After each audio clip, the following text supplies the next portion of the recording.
Right guys, how are we? Welcome back to the channel. It is Sunday the 22nd of October, midday, and unfortunately UFC 294 did not go as planned. Neither of the co-main or main event results were what I'd hoped for, but we lived to see another day, and so did the fighters. Geez, the amount of pressure, the amount of just nervous energy that I had as a viewer, let alone what they must have, is just unbelievable. So, speaking of nervous, disappointed, anxious energy that would just hit me like a freight train every single morning after drinking, that is non-existent. That is non-existent, and I am so super just happy that that's the case, because it's such an uncomfortable feeling. It's just a terrible, terrible feeling. And it's even worse when you know that you're only going to drink that night again, and you're only going to feel them again, and you're just hoping and praying for something to change, for something to change up here where you don't want that alcohol anymore. And yeah, I don't know what that may be, but for me it was just living such a sad, lonely life. It's like anything's got to be better than this. I wasn't getting anything good out of the alcohol, and I just had to convince myself of that somehow, some way. And it takes time. The first day is always going to be the hardest, and you know, I'm not going to lie, I have lent on smoking weed throughout this time, and that will be the final piece of the puzzle for me to remove. But in the meantime, you know, I'm just stacking clean time from alcohol, stacking days, not really holding myself to any, you know, huge amount of responsibility or any sort of crazy goals that I've got on any particular day. It's all about just trying to maintain a positive mindset, trying to remember the reasons why I'm doing this, and just allowing my body to physically recover from the hammering that I've been giving it. And you know, I'd say today being day 5, I'm getting there, but I'm still feeling unexplainably fatigued, I'd say. I still do get some stabbing sort of headaches coming in every now and then. One of my major things that I've been monitoring is my water intake. So that's huge, you know. You're going to feel well. I mean, we all know what it's like to have a hangover, right? And fundamentally, that is an imbalance of salts and your water levels. And yeah, it goes without saying, it's important to stay hydrated. So that's what I've been trying to do. As far as food choices, they haven't been the healthiest, but I am planning on removing sugar from my diet. I don't know what I mentioned yesterday. I think I went down a couple of different tracks about what the next few days were going to look like, as far as taking out certain things, including weed and including coffee and including sugar, and those are the 3 substances that I've still got to remove. And they're 3 pretty major ones, major players. So expect those videos on the channel. But today we're focusing on alcohol. As the days go on, I'm feeling more confident, and that's only going to improve. Now,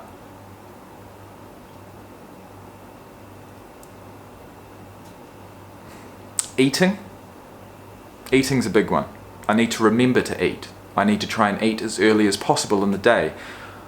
But I'd be lying if I said that I was eating only for the purpose of curbing cravings. That's kind of dissipated now. You know, 4 or 5 days into this, you do start to see your day segmented differently. You know, it's not all about not eating, doing whatever you have to do to not eat up until 2, 3, 4 o'clock in the afternoon, so that you can have your first drink, and you can sort of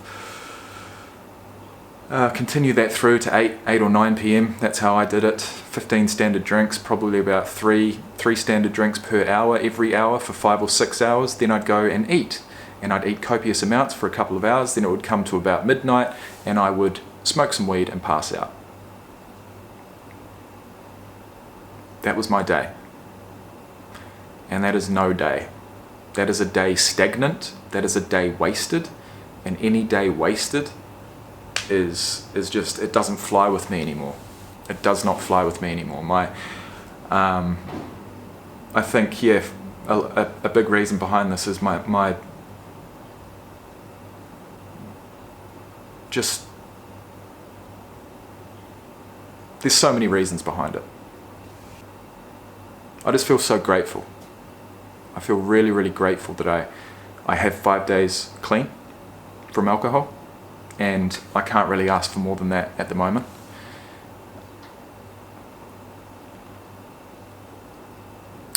My plan for tomorrow, it's a big plan, and if I can do it, I know I can do it. If I can quit alcohol, I can quit anything, honestly.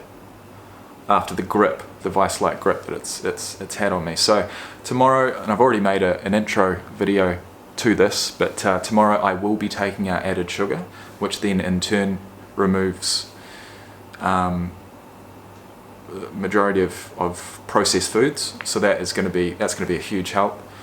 And what I need to remember is that,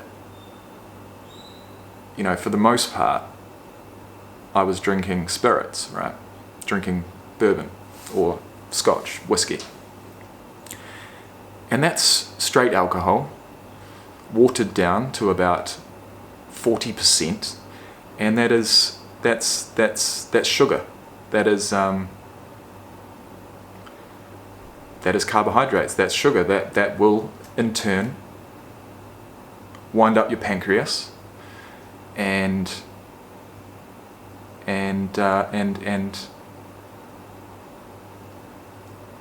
it's not only the alcohol, it's the sugar, right? So 2 very toxic substances in the body.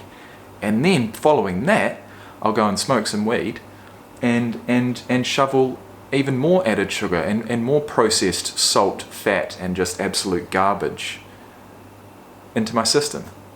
And then wake up the next day and do it all again and all again and all again. So living a very, very, very unhealthy and just unsustainable lifestyle, you know. So turning things around slowly but surely. Alcohol was the first, and it had to be. It had to be because, well, I can't even think straight. I still can't, but I certainly can't. You know, the amount of just stupid decisions I've made whilst drinking is just unbelievable. I'm going to have to start listing them. I've got my pad and pen. I haven't used it yet, but I've got to go right back. I've got to start going right back and just running through the years and realizing, you know, when it started becoming a problem and just coming to terms with my relationship with alcohol and how it's led me to this point. That's going to take some time, but it's exciting. It's interesting. It's fun for me to do that. It will be, once I really feel like I'm on the other side. And as we all know, you know, I've got to day 14 before, and I've given in. There's been a certain factor. I you know, sitting here five days in this time, I'm thinking, how did I let myself down? And it's because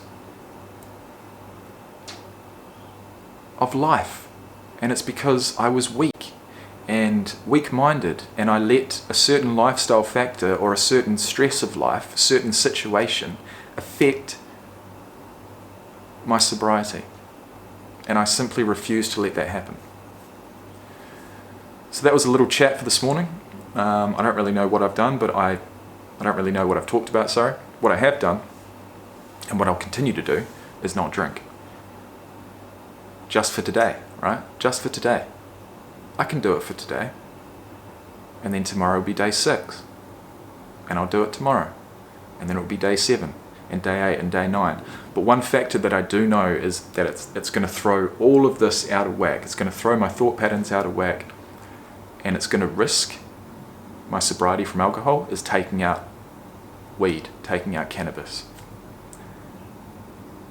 Because to remove both is a very, very, very, very, very, very scary thought for me. It's a scary thought. The world is just so scary, you know what I mean, without either of my crutches. So that is when the real work starts. But I've been really grateful to the plant medicine that is marijuana for getting me to this point, because without it, I don't think I would have been able to give up alcohol. I honestly don't. I mean, I would have been able to, but I probably wouldn't have done it willingly. And that is not a great way to start. This time I have done it willingly. The first day wasn't, the second day was, and we're only stacking clean days from there. So thanks for watching, guys, as always, and I'll see you tomorrow.